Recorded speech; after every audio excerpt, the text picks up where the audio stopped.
వెనుక కనిపిస్తున్న విజువల్ చూస్తున్నారు కదా, పోలవరం గురించి మాట్లాడుకుందాం. Okay, done. Polavaram coffer dam కుంగింది కదా, ఆల్మోస్ట్ ఒక 10 అడుగుల వెడల్పు, 8 అడుగుల లోతు. అది చాలా సింపుల్గా వాళ్ళ అనుంగు పత్రిక చాలా సింపుల్గా చిన్న వార్త రాసి వదిలేసింది.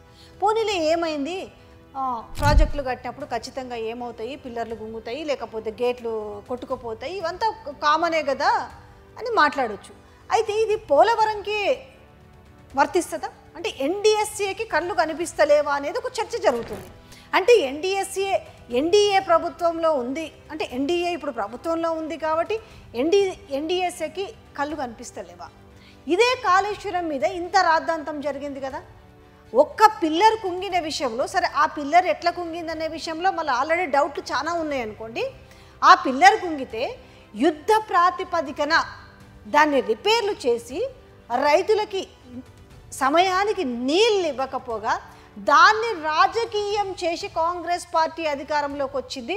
ఉన్నట్టుండిగా ఎన్డీఎస్ఏ ఉన్నట్టుండిగా వచ్చేసి దానిపైన ఎంక్వైరీ వేసి దానిపైన మొత్తం రిపోర్ట్ ఇచ్చేసి వెళ్ళిపోయింది కదా. మరి ఇక్కడ పోలవరంకి ఎందుకు ఇస్తలేదు? అంటే జాతీయ హోదా ఇచ్చి ఇక్కడ కేంద్రమే దాన్ని పోలవరాన్ని నిర్మిస్తుంది కాబట్టి ఇవాళ అంత మేర కుంగితే, కాపర్ డ్యాము అంత మేర కుంగితే దాని గురించి ఎన్డీఎస్సీ ఏం చేస్తుంది? నిద్రపోతుందా? మరి ఎన్డీఎస్సీకి ఎందుకు కనపడతలేదు? ఇంత యుద్ధ ప్రాతిపదికన చర్యలు ఎందుకు చేపడుతున్నారు? అంటే ఏది చూసినా కూడా ప్రజలకు అవసరమైన దానికంటే కూడా ఏ మేరకు రాజకీయంగా అనిపిస్తుందో చూడొచ్చు కదా.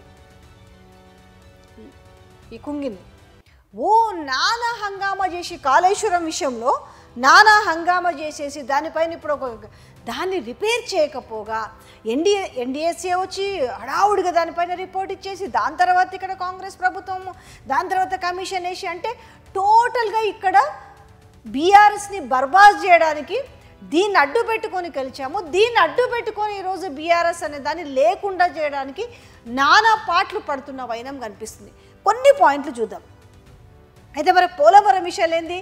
జాతీయ హోదా ఇచ్చి మరీ సాక్షాత్తు ఎన్డీఏ ప్రభుత్వం నిర్మిస్తున్న పోలవరం కాపర్ డ్యామ్ రెండోసారి కొట్టుకుపోయిన ఎన్డీఎస్ఏకి కనిపిస్తలేదా?